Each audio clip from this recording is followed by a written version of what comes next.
Hello, coffee moaners. How are we all? Morning, morning, morning. Adele Norse, good morning. NH, DP, Margaret O'Brien, DP. You should be getting a card very soon. Lots of cards have gone out for caption competition. A whole bunch of cards are going out for 2-year memberships.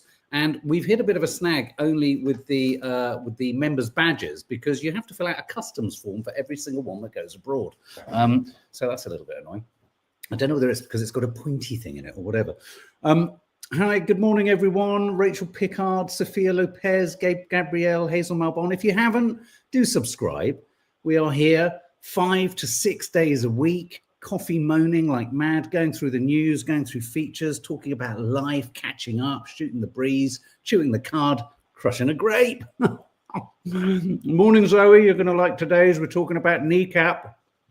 Not my kneecaps, but Kneecap, the Northern Irish band. I want to know your thoughts, Zoe, specifically. Any of our Irish followers here, have they taken a step too far? Have they gone too far with something they said?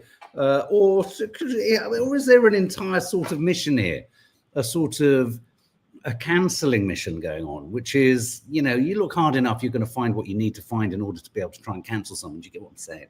We're going to talk about how Israel is on fire. Wildfires overwhelming Israel. The natural world has ignited on the outskirts of Jerusalem, Israel declaring a national emergency, various countries offering firefighters, some not offering firefighters, I believe, in response to a protest against, well, I wonder what, the genocide against Gaza, perhaps. Israel on fire.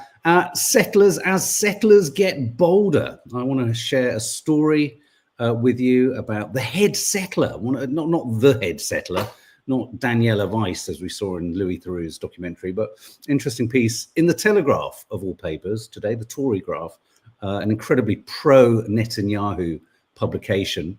And we're going to be talking about that too. And we're going to be talking about road rage and, though I couldn't fit it into the title, fart walking.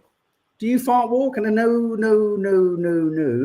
Fart walking doesn't mean as you step up the stairs, a little. I mean, we've all done that. We've all done a rhythmic fart release whilst running, right? But no, this is actually quite important for health and all that sort of stuff. Now, so that's what we're going to talk about. And we're going to be talking about a very naughty woodpecker. But I'm going to eat another grape. Excuse me. Louis Theroux is bringing his podcast back. That's good. I struggled to say that. Podcast back. Okay, well, let's talk about Israel. Israel facing national emergency, says Netanyahu. He may be a little shocked and surprised. I mean, it sometimes takes an incident like this. Now, of course, a national emergency of any form runs the risk of harming and killing innocents of any religion, nationality, whatever. So, of course, no one wants any of that. Like in Los Angeles, like the wildfires we had wildfires in Scotland, I think, last week. So, of course, our hearts go out to those who are in danger. Perhaps there's a rude lesson to be learned here. If any of these fires are ripping through settlements, which are illegal, or outposts, which are also illegal, maybe there's you could, I mean, given that the Bible is pulled upon as a sort of, as they said, a sort of biblical land deed, given that stories of ancient biblical, history are used as sort of modern day roadmaps for claims on land, maybe one could see this perhaps as a sort of biblical message for any settlements caught up in the fires that maybe shouldn't be there. Just a thought. But of course, I think what's interesting about this is that what I'm curious to know is at what point, it's like if you've got a group of friends, and in that group of friends, there's a bully, or there's someone who's not particularly nice. They're always gossiping about other people. They're always bad-mouthing people. They're always critical. They're always just horrible. But they're tolerated. So they're part of the group and they're just tolerated. Other members of the group sort of keep asking themselves, well, at what point will that person realize that how they behave isn't nice? And so good people in a group, some good people keep going, well, we're not horrible people, so we're not gonna ostracize them. We're not going to make them feel awful. We're not going to suggest that they shouldn't come to the party because we wouldn't like that ourselves. We're not that kind of person.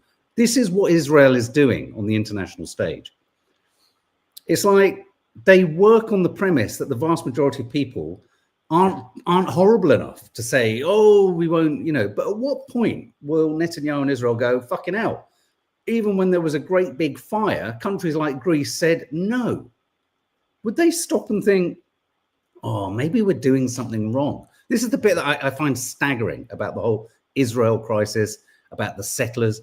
Zero self-awareness, zero self-criticism, zero self-analysis, and zero idea that anyone else could possibly be right. So maybe Greece, I don't know if that's, this is the kind of thing that might have changed already. Certainly last night when Greece refused to send firefighters, of course, that's anti-Semitic. Greece is run by Hamas.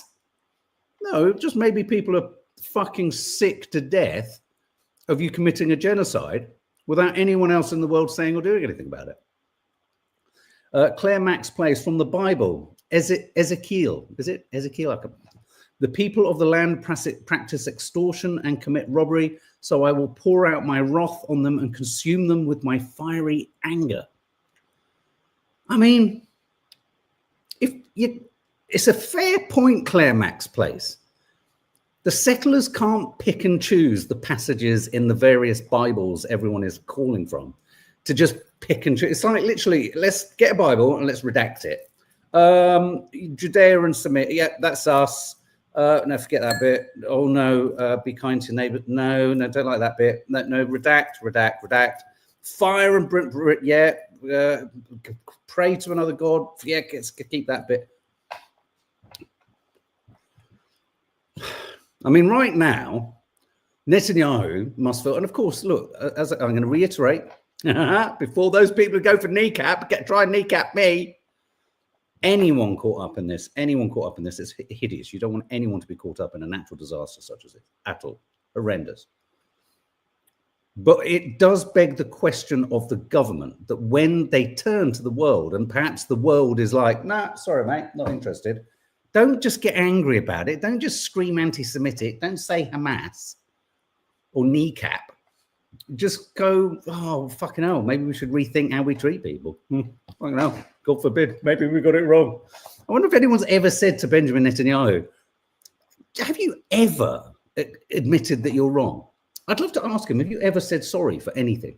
To your wife, to anyone? I don't know. He's got one of those faces that doesn't look like it ever apologizes for anything. So it feels like not only do the sharks aren't happy, the weather isn't happy. So a lot of people aren't happy. They're all coming for Kneecap. But what about coming for the actual problem? The genocide, says Zoe. Thank you very much.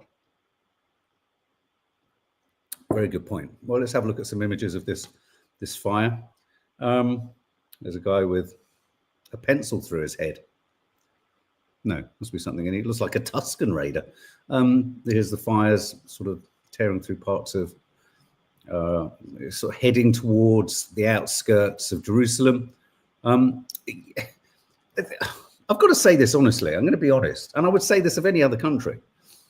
We say it all the time of America. Don't trust America as far as you can throw her. Do you, Carla? But you don't. Don't trust this country. Listen.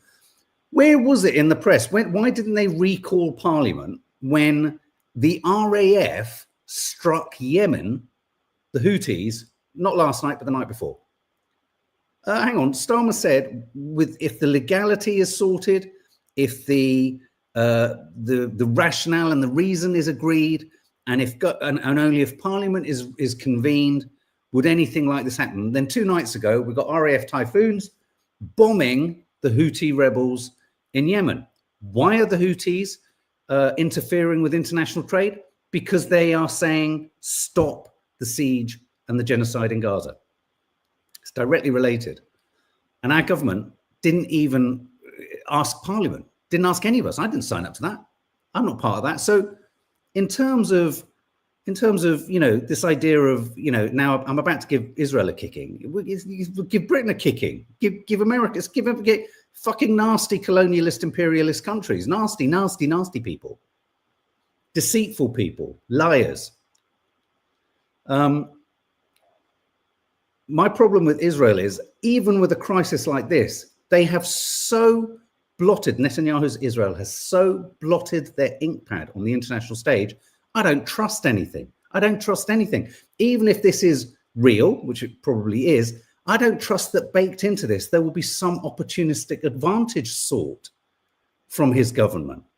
That's how cynical Netanyahu's cynicism and brutality, that's how cynical his cynicism and brutality has made many people in the rest of the world. So I wouldn't be at all surprised if baked into this is some. Let's just keep our eyes on Jerusalem. Let's just keep our eyes on Jerusalem. Let's just keep a watchful eye on any possible which way that these fires and whatever emergency, state of emergency is called, how I'm sure there's going to be some opportunistic play here that runs towards Israel. If we hear the Labour government opining the disaster of a few trees burning down and a few settlements, illegal settlements potentially being under threat, but they haven't in any way, shape or form vocalized their a more constant criticism and opposition to the genocide in Gaza, I will literally eat this hat. I will cook it. I will do something to it to make it vaguely edible, and I'll eat it.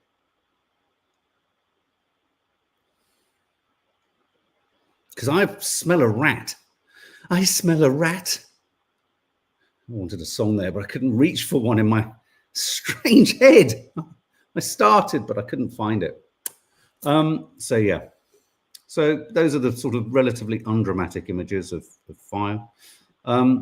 This is a headline that really alarmed me. Trump gives us big opportunity to annex West Bank, says Israel's settler leader.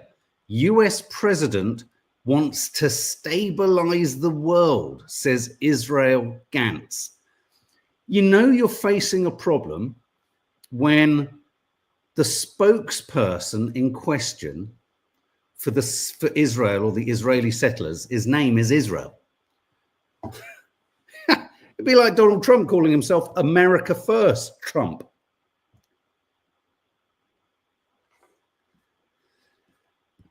So this is the story that Israel Gantz, I don't know if he's friends with Daniel Weiss or what, but anyway, apparently he exudes the quiet confidence of a man who believes his time has come.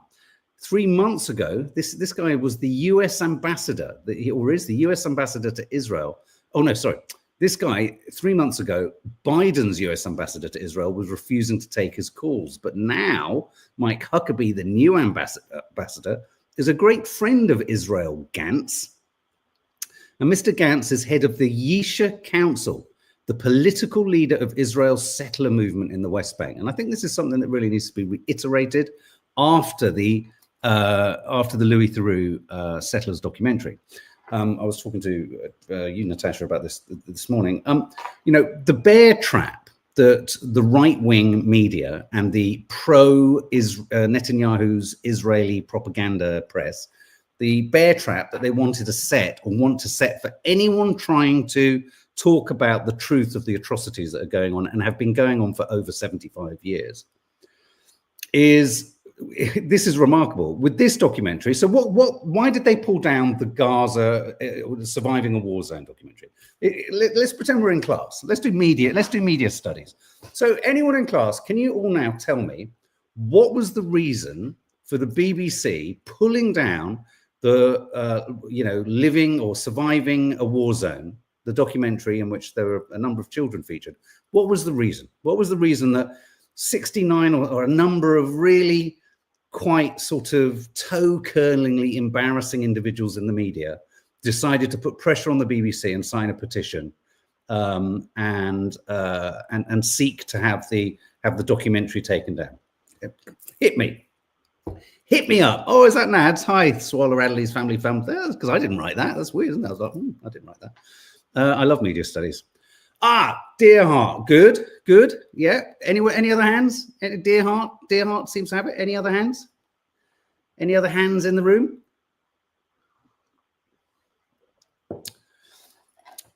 Hi, Nads, darling. Let's nail them, shall we? Let's do it. Because, right, Victoria Moore, so well done, Dear Heart. You're in the right area. Hamas son, a bit more meat on the bones here from Victoria Moore, because someone's uncle's dad's brother's cousin was Hamas. Very good. I think that's about as tangential and sort of wobbly as the connection was. Very good, very good. Yes. Apparently, someone in it was related to someone who was related to someone whose grandfather was part of, whether we like it or not, an elected group that the West has deemed legally a terrorist organization. For point of clarity here, legalities, it's a terrorist organization in the eyes of British law. So they pulled it down. Now, what's the criticism that the right-wing press, Netanyahu-loving media, what's the criticism that people keep now leveling at Louis Theroux? Any ideas? Any ideas in the room? What's the criticism? So bearing in mind, that's the reason for the one documentary takedown. What's the Daily Mail, the Telegraph, probably every signatory to the petition that fervently needed to pull down a child talking about what it's like to be genocided? What's the rationale that they're saying for what Louis Theroux's got wrong and done wrong? What are they saying? What are they saying he should have perhaps done or could have done? Anyone? What they're saying was that he spoke to a Palestinian person who was anti-Hamas. Thank you, Nadia, back of the class. Thank you very much. You teacher's pet today. Yes, the criticism was that he didn't speak to anyone extreme enough on the Palestinian side. So hang on. So you've spoken to the child of a uncle, of a mother, of a grandfather, of an administrative uncle in Gaza's terms, elected organization at the time called Hamas, the non-military wing of Hamas. So you've pulled that down. But what you're saying is that Louis Theroux didn't interview someone who was a more extreme proponent of Hamas. Why didn't he? That's the final question. Why do we think that perhaps Louis Theroux and his incredibly skillful team didn't interview a supporter of Hamas? It's all right, Nadia. Well done. You've contributed really well to the class. I'll see you later for detention. Why? Because if he did, they would have all run at it saying it was a mouthpiece for Hamas. He was justifying Hamas. It was propaganda for Hamas. What they did so skillfully was avoid the bear trap. But in avoiding the bear trap, they've revealed the Zionist propaganda, which is basically you can't say anything critical of anything that happens anywhere in Israel by any Israeli at all, legal or illegal, it doesn't matter. So can you see how the Western media, I know a lot of people are really obsessed with talking about the BBC, and the BBC has not garlanded itself in praise or glory at all. It's made huge mistakes. But they have you seen how one documentary was pulled off and then the other documentary, the other thing that the Western media have done with this is the Daily Mail and the Telegraph have sought to kind of, hit it like this, and a number of other people. It's the argument back is he didn't talk to anyone extreme on the other side because you gaslighting, controlling colonialists, that if he had, you would have sought to pull the documentary down. We're not stupid. We see what you're doing. And so to suggest that the settlers are one rarefied, nuanced extremity of Israel is balderdash when Trump's one of his biggest donors is someone who has basically secured the deal that Israel can annex the West Bank. The ultimate settlement of the West Bank, the annexation of the West Bank, the language and rhetoric and statement, the outward statements of most members of this far-right Israeli government have stated that they want the West Bank for Israel. The ultimate extension of settlements is you don't need settlements when you've essentially perforated the entire area. And that's what the settlements and what the outposts are about. If you look at a map of it, it's about perforating the West Bank to such a point that in essence, there is an armed civilian militia embedded within the West Bank already. But, and this was interesting, and Louis asked this a lot, if you have a gun or if you are in any way weaponized against the aggressive settlers, you're a terrorist. I mean, this is the most transparent, it's the most embarrassingly obvious narcissistic gameplay. It's the gaslighting of gaslighting. And most people just buy into this game. Well, the settlers, they're just an extreme part. No, the settlers are the outward expression and articulation, unfortunately, of a much larger section of the Israeli population. Not all of it. We've said that often, not all of it. But it's a much larger, well,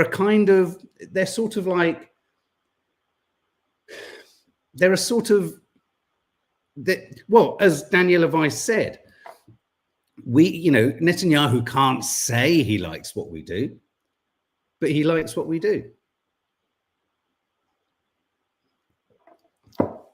So what we have is in Donald Trump, with this story, is we have Donald Trump basically saying, get to it, team.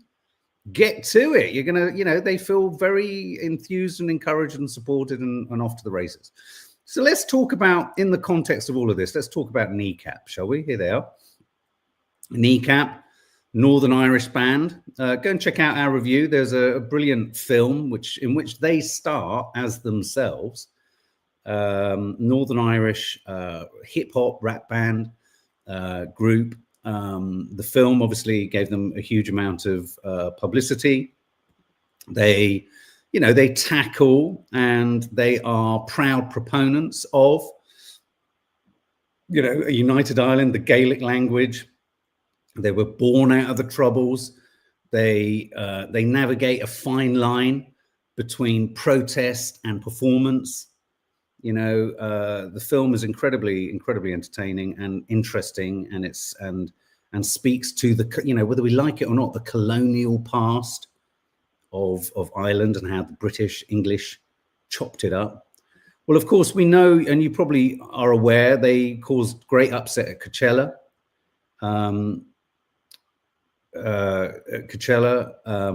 Because they put the sign up saying "fuck Israel." They've posted images such as this, reading the voice of Hezbollah, the statements of Syed Hassan Nasrallah. Of course, here's the Israel-Palestine. They had the "fuck Israel" sign up. They caused huge upset. And we're going to talk about how that upset has moved on. So I just want to make a quick point. The "fuck Israel" thing.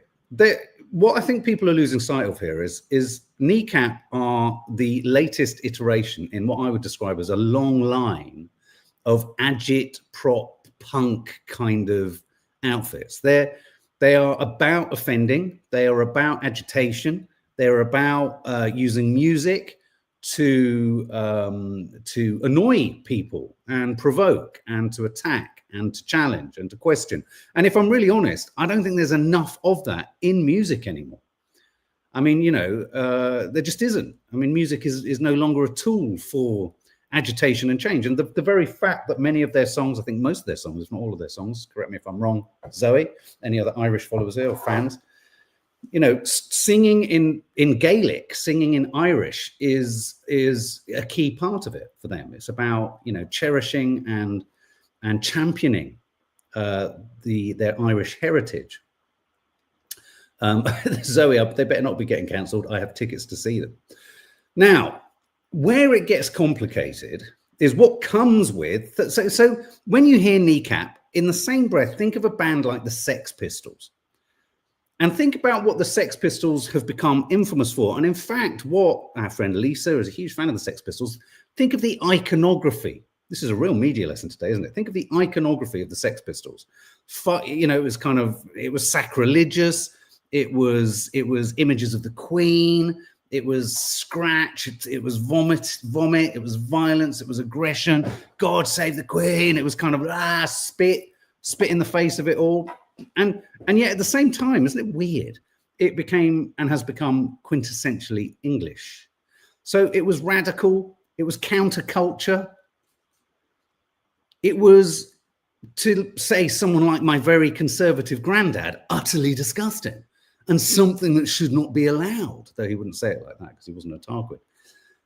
It was just like, you know, what are these people? This is fucking outrageous. It's disloyal. It's what's it called when you do something against the Queen? Treason. It's treason. Off to the Tower. Off with their heads. They caused uproar. I think people need to understand that Kneecap are a punk band. They are equal to that sort of same agitative, you know, quality that bands like the Sex Pistols and so many punk bands had. They are punkish. Here's another example. Was it NWA? Obviously, I was nearly called their name, but NWA was an American band. Was it them or was it Public Enemy that sang the lyrics, "Fuck the police"? No one thought they actually meant "fuck the police." Sorry for language here. Do you get me? So when they say "fuck Israel," I think, you know, "fuck Israel," "fuck Britain." Nothing's falling apart, is it? No one's actually fucking Israel. No one actually fucked the police. See, these are lyrics. These are kind of emblems. These are, you know, music is an outward expression of frustration. And you could argue is an important outward expression of frustration and anger and an inability to protest in a safe environment, a safer environment. Yeah, no, you're right. Police wives might have done, but it's become part. I mean, now it's just an accepted part. Isn't it funny how I absolutely understand what you're saying, DP, but with the passage of time, it's just like, oh yeah, that was a moment. That was a moment. Now, the reason Kneecap are in the crosshairs of the probably all of the same people who got the Gaza documentary taken down is that they did rather stupidly at one of their gigs. You know, and this is regrettable. This is regrettable. They did chant at one of their gigs, "Kill your MP." And however much of a fan we are, you might be of, as I am. I've supported the film. I've supported them. So this is a bad thing to say. You know, in a climate and in an environment where David Amos, you know, was killed. I forget the name of the Labour politician who was tragically killed too. It's bad. You shouldn't say it. But they have apologized. They've gone public. They apologized. They said, yeah, it was, you know, we went too far. It was too much. Yeah, absolutely. Yeah, I think that we can all agree it wasn't right. So they apologized. Something that, incidentally, Israel has never done. Israel has not apologized for anything. Even when they've killed paramedics, they've sought to say, well, it was an operational error. apologies, being able to apologize and mean it is a huge thing. You know, if Israel stopped and went, do you know what? Fine. Or if a new government got in Israel, you can't undo what's been done. But if a new government got in and just went, fucking hell, what did we do? We're so sorry. So it was a bit of a whoopsie. But the point I want to make is that there is now a huge campaign. And unfortunately, this is why people like ourselves, everyone has to be, unfortunately, really careful. Because those people who were hovering over the Gaza documentary and got it pulled down were no doubt hovering over the Louis Theroux documentary, searching, prodding, probing for any weakness or vulnerability in research or due diligence or in contributors. You know, a band like Kneecap, they're so scatologically mad and exciting and adrenaline fueled and often off their tits. It's part of what's going to come with them. But the danger is we have an incredibly cynical and incredibly methodical, I don't know who they are, what they are, but sense of authority. It's people in authority, people with influence, people who can pull strings, who are able to tighten the noose around these groups.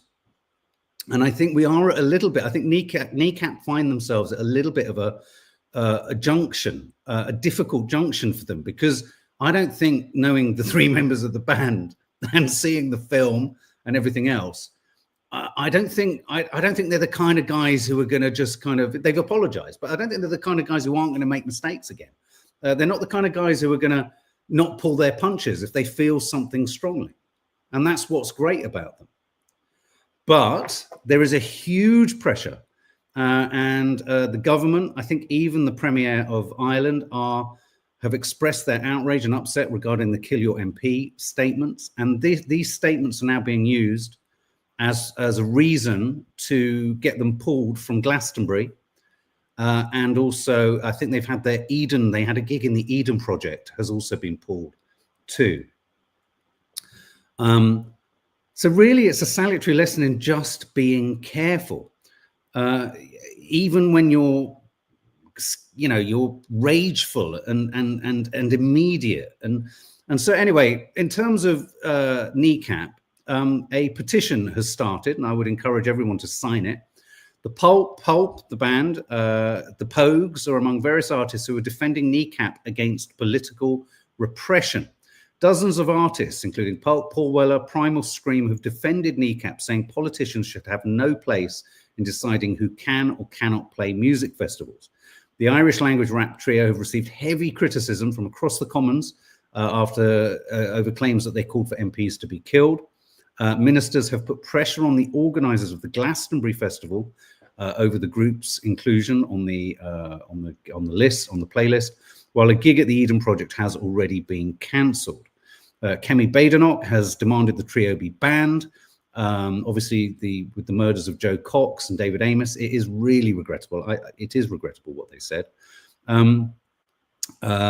A joint statement also signed by other artists, including the BBC Radio 1 DJ Annie Mac, the band's Massive Attack, and the Pogues. They say that the group Kneecap there's been a clear concerted attempt to censor and ultimately deplatform Kneecap. As artists, we feel the need to register our opposition to any political repression of artistic freedom. In a democracy, no political figures or political parties should have the right to dictate who does and does not play at music festivals or gigs. Massive Attack put out their own statement, adding language matters, of course. The hideous murders of politicians such as Joe Cox and David Amos means there's no scope for flippancy or recklessness. But it said that politicians were strategically concocting moral outrage over the stage utterings of a young punk band. This is the important point. Kneecap are not the story. Gaza is the story. Genocide is the story. And my line on this would be something that spun out of our review of the Settlers documentary. If the Western media put as much effort into uncovering the egregious acts of genocidal horror committed by Israel, not only in Gaza, but also in the West Bank, if they committed the same amount of resources, attention, and analysis to that as they're currently doing to Kneecap, they could have gone some way to publicizing the egregious horrors of this conflict. Louis Theroux, and I'll say it again because I think it needs to be said many more times, Louis Theroux revealed the absolute gimp-like nature of the Western media. There were we all trusting and knowing that the Western media are not allowed into Gaza unless they're accompanied by the IDF. But I think everyone possibly thought, well, maybe it's just too problematic and difficult to get into the West Bank and we just don't know about it. Louis Theroux and his team proved otherwise. So why is no one else in there? Why has no one else sought to go in there? Why have none of these broadcasters nor publications put as much effort into getting teams on the ground in the West Bank to publicize the low-level grassroots oppression of the Palestinians? Because believe you and me, what is happening in the West Bank is the grassroots oppression that led ultimately to what's evolved in Gaza.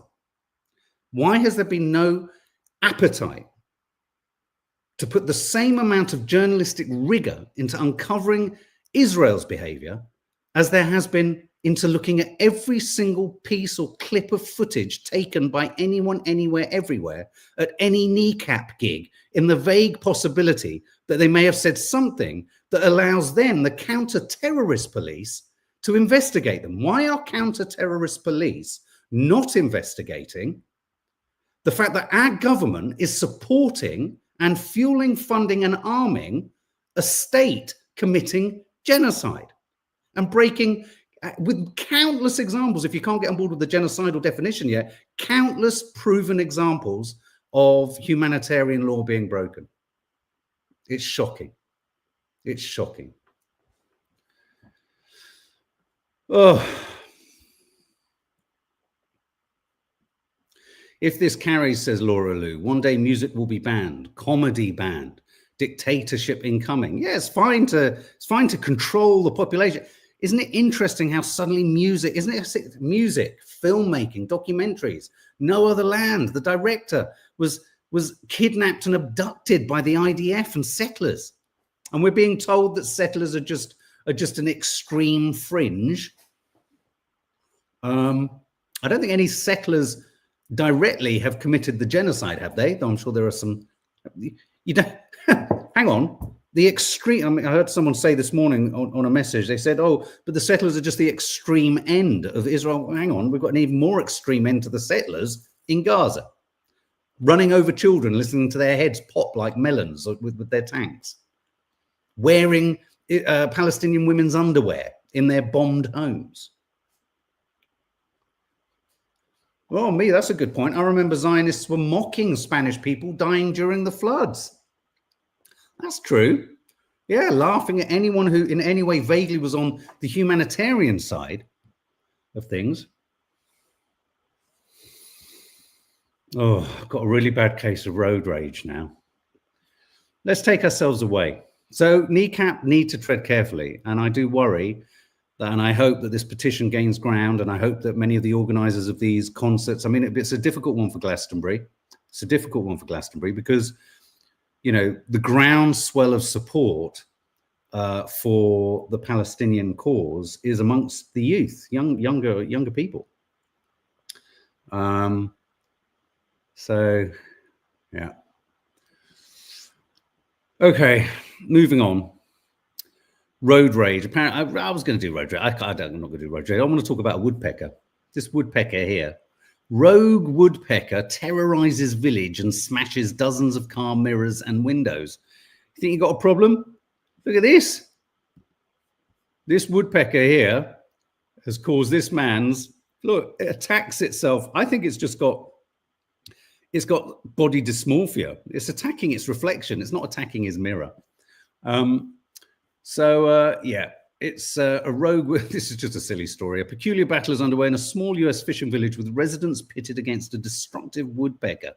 I tell you what, some birds are quite violent, aren't they?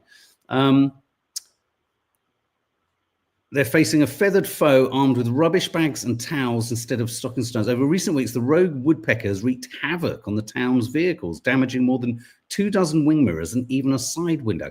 Wouldn't it be weird or interesting that, like the shark attack and that eagle that was attacking someone in the UK, do you remember that shot of them? Wouldn't it be weird if all animals had just went, you know what? I've had a fucking enough of you lot. You were given an opportunity. You've gone and fucking sullied it. You've soiled your pants, you dirty bastards. And all the animals just, it would be great if all the animals just were biding their time. And they all just went, fuck this, game over. Nice. Yes, Jeffrey Sachs is very interesting, Christine Bett. I am a huge fan of what he talks about and how he talks about it. Oh, and finally, fart walking. The health benefits of fart walks. What the hell is a fart walk? This makes total sense, really. This is the idea that when you've eaten, you should go for a walk straight afterwards, and it helps generate movement and intestinal mobility. You know, by moving your bodies, you move your intestines, and it allows gas and constipation to move about. I'm getting I do a lot of sitting and editing, and I think this is a great story. So by all accounts, fart walking. We in England are very bad at eating dinner and then going for a walk. You know, I suppose in foreign countries where it's lighter later, I think it's really important that we start to, you can hear my stomach is rumbling. Did we say somewhere else on the channel that Maddie does the most brilliant impersonation of my stomach in various states of distress? And not just distress, but kind of loneliness. My stomach can be lonely sometimes. So yes, everyone needs to start fart walking. I think it would be good. Walking with the wind in your hair, and perhaps, yes, wind coming out of your bottom. I walk after each meal, Carla Hatcham. Very good. Walking off a roast dinner was something my granddad always did, the country pumpkin. So did my grandparents, to the point that I hated them. My granddad would be like, come on, son, we're going to go for a walk. And I'd be like, I don't want to. I want to play with my soldiers. Put your soldiers down now. You're coming for a walk. I just knew I had to go. That was it. Anyway, guys, thanks for all of your contributions. Sorry I just sometimes feel, you know, one has to sort of almost step through the awfulness of what's going on in this Israel, Gaza, Kneecap. You know, the way in which we're being controlled is quite staggering. And sometimes it's because it's being done in such a sort of low-level, insidious fashion. It's sometimes really hard to be able to look at it and go, hang on, what I'm feeling this is not right, but how is it happening? So I just felt I really needed to kind of just unpack some of that stuff there. So thanks, Gabrielle. Thank you for all your contributions. If you haven't, do subscribe. Weird content is going to be landing later today on the channel. The Last of Us, episodes 2 and 3, me and Maddie have done a review of that. Thunderbolts review is coming soon, all sorts of other content coming as we head into the ever busier weekends. Lots of love, guys. We have to stick together, says me, and never believe their propaganda.